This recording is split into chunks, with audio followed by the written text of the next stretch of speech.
Good morning, Trig. I'm going to go over an example here of taking 2 points and generating the equation of a line in slope-intercept form. Something you've seen in the past, but it's always good to review and either understand it better or maybe learn it for the first time, either way.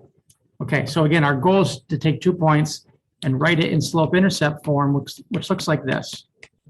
Y equals mx plus b. Try again here. It's pretty messy.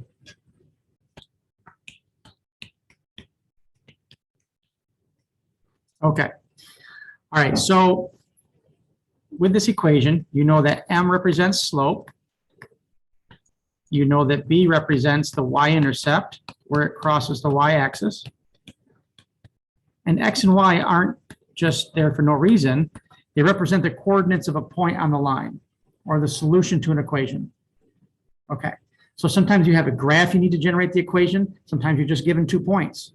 You need to figure out the equation. So that's what we're going to do here. It's maybe the most challenging way to get an equation. If you have a graph, it's pretty easy to figure out slope and maybe estimate where it crosses the y-axis. But even in that case, if you can't see exactly where it crosses the y-axis, you need the skill we're about to do right now in order to figure out precisely what the y-intercept is.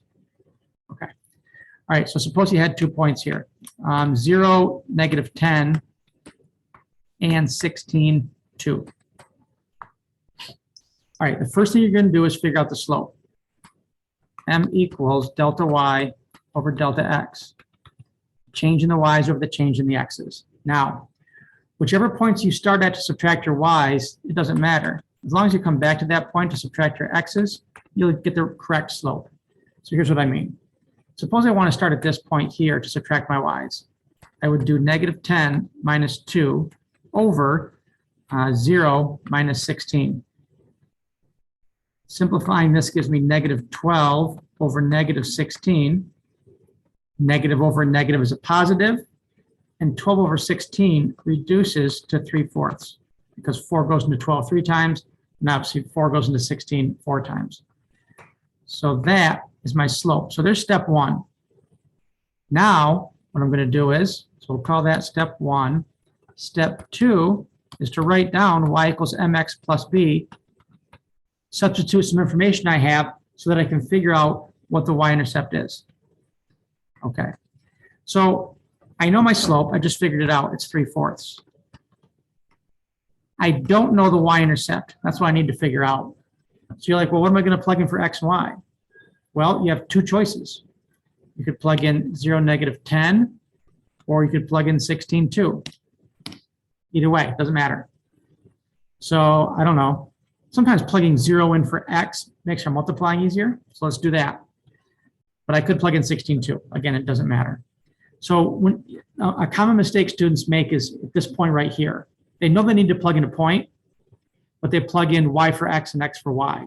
You need to plug in, obviously, x for x and y for y. So I'm going to plug in 0 for x and -10 for y. I'm going to solve for b.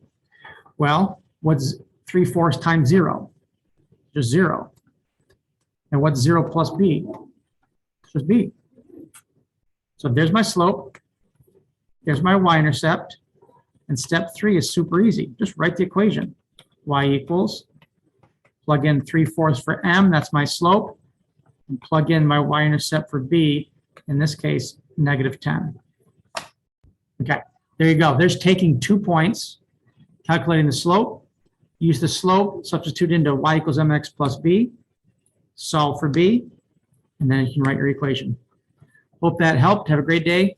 Talk to you guys later. See you soon. Keep it reals.